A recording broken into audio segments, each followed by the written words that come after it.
பிரதமர் மோடி 3வது முறையாக போட்டியிடும் வாரணாசி தொகுதியில் நாளை வாக்குப்பதிவு நடைபெறவுள்ள நிலையில் அங்குள்ள தமிழ் மக்களின் எதிர்பார்ப்புகள் குறித்து நமது செய்தியாளர் வசந்தி வழங்கிய தகவல்களை தற்போது பார்க்கலாம்.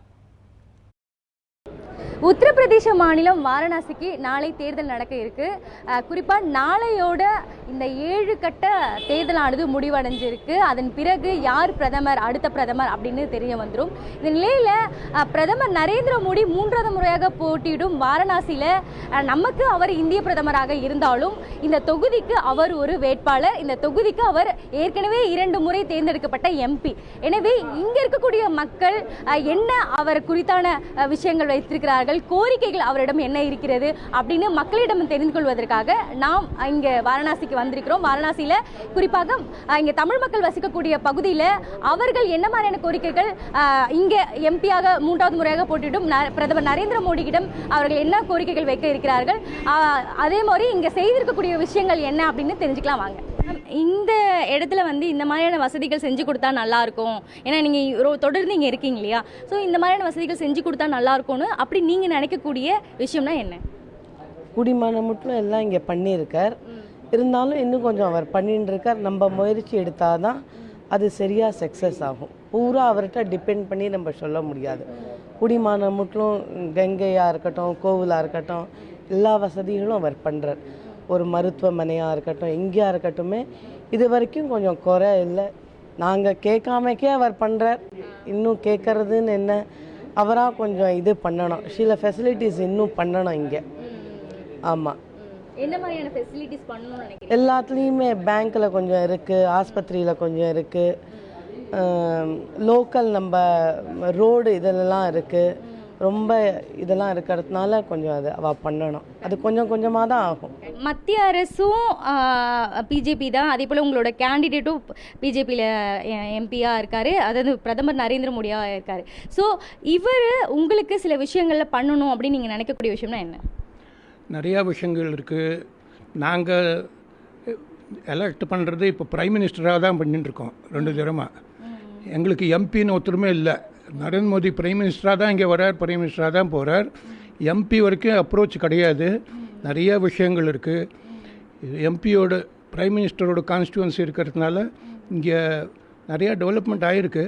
ஆனாலும் நிறையா டெவலப்மெண்ட்கள் தேவை. என்ன மாதிரிலாம் தேவைன்னு நினைக்கிறேன்? காசி பூரா வேர்ல்டுக்கே centre, educational centre, cultural centre, இப்போ பிஸ்னஸ் சென்டரும் ஆகிடுது. ஆனால் காசிலேருந்து சவுத்துக்கு ராமேஸ்வரம் போனோம்னா ஃப்ளைட்டு டைரெக்டாக கிடையாது. மதுரை வரைக்கும் பண்ணலாம், இல்லை ராமநாதபுரம் பண்ணலாம். அதே மாதிரி 12 ஜோதிர்லிங்கத்தையும் கனெக்ட் பண்ணணும். ஸ்டேட்டில் சின்ன சின்ன ஊர், ஆஜம்கட், கோரக்பூர், சின்ன சின்ன ஏர்போர்ட்டெல்லாம் ஆகிடுது. ஆனால் இங்கே ஏர்போர்ட் இல்லை, டைரக்ட் ஃப்ளைட் இல்லை. இங்கேருந்து ஒன்றும் டைரக்ட் ஃப்ளைட் ஆகணும். மோடி வந்ததுக்கப்புறம் லட்சக்கணக்காக கூட்டம் வருது. அந்த கூட்டத்தை மேனேஜ்மெண்ட்டு இன்னும் பண்ண முடியல. ஸோ இப்போ சீனியர் சிட்டிசனாக சில எதிர்பார்ப்புகள் இருக்கும் இல்லையா? ஜென்ரலாக எம்பி இல்லாமல் ஒரு மத்திய அரசுக்கு ஒரு வாக்காளராக நீங்கள் வரக்கூடிய ஒரு மத்திய அரசுக்கிட்ட எதிர்பார்க்கக்கூடிய விஷயங்கள்லாம் என்ன? சீனியர் சிட்டிசன் இங்கே நிறைய சீனியர் சிட்டிசன் இருக்கா. எனக்கு காசி பழப்புக்குன்னு வரா. அவளுக்கு வசதிகள் போகாது. ஏதோ இருக்கிறதுல அவள் சம்பாதிக்கிறா, பண்ணுறா. அவளுக்கு ஒரு பிரைம் மினிஸ்டர்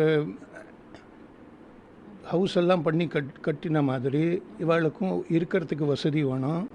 அப்புறம் எம்ப்ளாய்மெண்ட்டுன்னு சொல்ல முடியாது. என்ன, இது இங்கே ஒரு டூரிஸ்ட் ஸ்பாட்டு. அந்த டூரிஸ்ட் ஸ்பாட்டில் அவளுக்கு எப்படி அர்னிங் வரணும். அதை தவிர அவள் ஒரு ரெகுலராக எம்ப்ளாயி இல்லை. இப்போ பிரதமர் நரேந்திர மோடி மற்றவங்க இடத்துக்குலாம் பிரதமர், ஆனால் அவர் உங்கள் தொகுதியோட எம்பி இல்லையா? அவர் உங்கள் தொகுதிக்கு இந்த 10 வருஷமாக என்னென்ன விஷயங்கள்லாம் பண்ணியிருக்காரு சொல்கிற அளவுக்கு? நிறைய விஷயம் பண்ணியிருக்கார். 2014 முன்னால் எங்கள் காசி மயானமாக தான் இருந்தது. ஏன்னா இதுக்கு ஸ்மசான பூமி, தேவபூமி, கியான பூமி எல்லாமே சொல்லுவா. எலக்ட்ரிசிட்டி இருக்கல, ரோடு இருக்கல, குடிக்கிற ஜலம் இருக்கல, எல்லாம் ஃபெசிலிட்டி பண்ணியிருக்கா.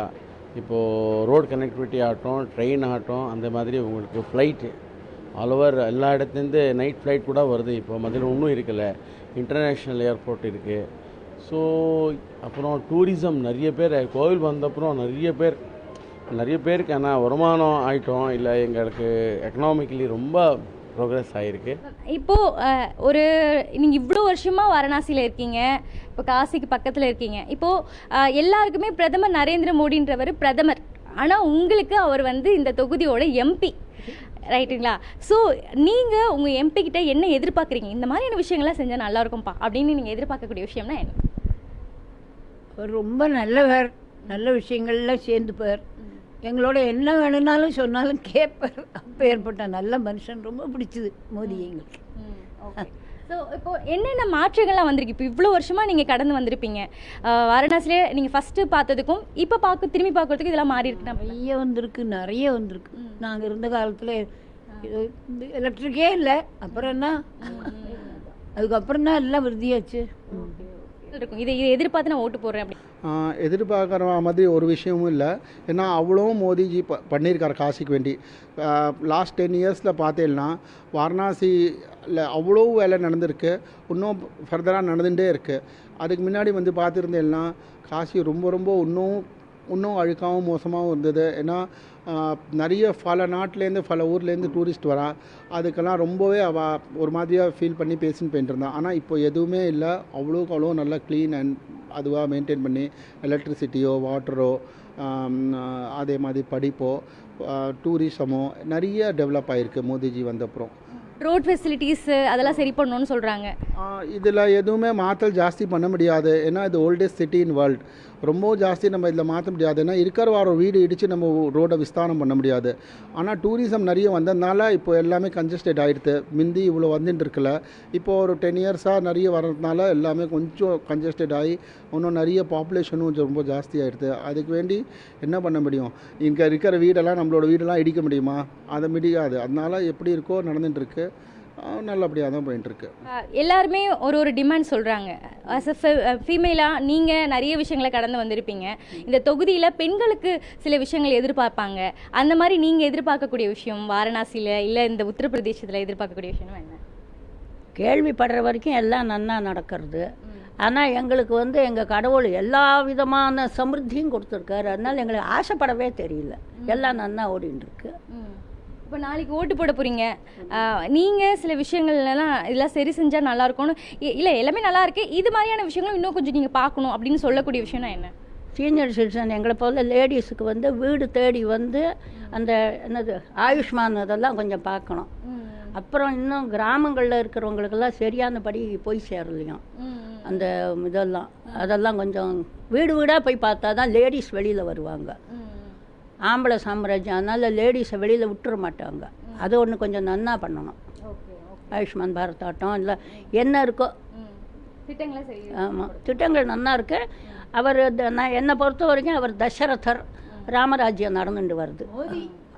இந்த 2005 வரப்போலாம் இவ்வளவு க்ளீன்னஸ் கிடையாது, ரொம்பவும் ஸ்ட்ரீட் எல்லாமே டர்ட்டி, பீப்புள்ஸ்க்கும் அவேர்னஸ் கிடையாது. இப்போ கிராஜுவலாக இப்போ கொஞ்சம் இம்ப்ரூவ் பண்ணியிருக்காங்க. இன்னும் கூட இந்த டிராஃபிக் கன்ஜஸ்டடாக இருக்குது. இந்த டிராஃபிக் கன்ஜஸ்டடை எப்படி தான் கண்ட்ரோல் பண்ண போகிறாங்கன்னு தெரியல. அதே சமயத்தில் இந்த டோட்டோன்னு பேட்டரி சைக்கிள் ரிக்ஷா விடுறாங்க. இந்த பேட்டரி சைக்கிள் ரிக்ஷா டோட்டோவை கம்ப்ளீட்டாக அபாலிஷ் பண்ணணும். ரொம்ப டிராஃபிக் ஜாம் ஆகிறதுக்கு ரீசனே அதுதான். இந்த எல்லாம் இங்கேருந்து ஹனுமான் காட், துளசி காட்லேருந்து கதோலியா, காசி விஸ்வநாத் மந்திர், கால் பைரவ் மந்திருக்கெலாம் போகிறதுக்கு கிட்டத்தட்ட இங்கே 3 to 5 lakhs டோட்டோன்னு ஒரு பேட்டரி சைக்கிள் ரிக்ஷா இருக்குது. அந்த பேட்டரி சைக்கிள் ரிக்ஷாவை பேன் பண்ணாலே டிராஃபிக் ஜாம் கண்ட்ரோல் ஆகும். இந்த டிராஃபிக் ஜாம் கண்ட்ரோலுக்கு இதுதான் மெயின் என்னுடைய சஜஷன்.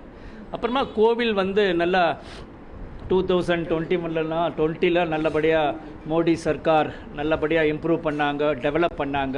அதுக்கு முன்னே இருந்த பாப்புலேஷன் வேறு, இப்போ இருக்கிற மல்டி பாப்புலேஷன் இவங்களுக்கெல்லாம் நல்லா எக்ஸ்பேண்டாக பண்ணியிருக்கிறாரு. அப்போ இன்னும் கூட வைடாக பண்ணணும். இங்கே கோவில்கிட்ட போகும்போது கதவுலையெல்லாம் ஹெவி கன்ஜஸ்டட்.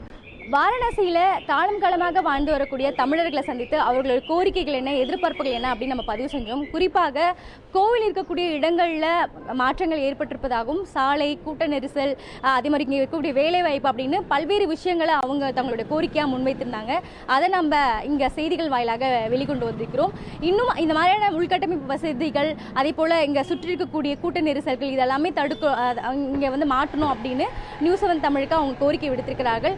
அதை சீக்கிரம் இங்கே மாறும் அப்படின்னு நம்மளும் நம்பலாம். உத்தரப்பிரதேச மாநிலம் வாரணாசியிலிருந்து ஒளிப்பதிவாளர் சுகுமாருடன் வசந்தி.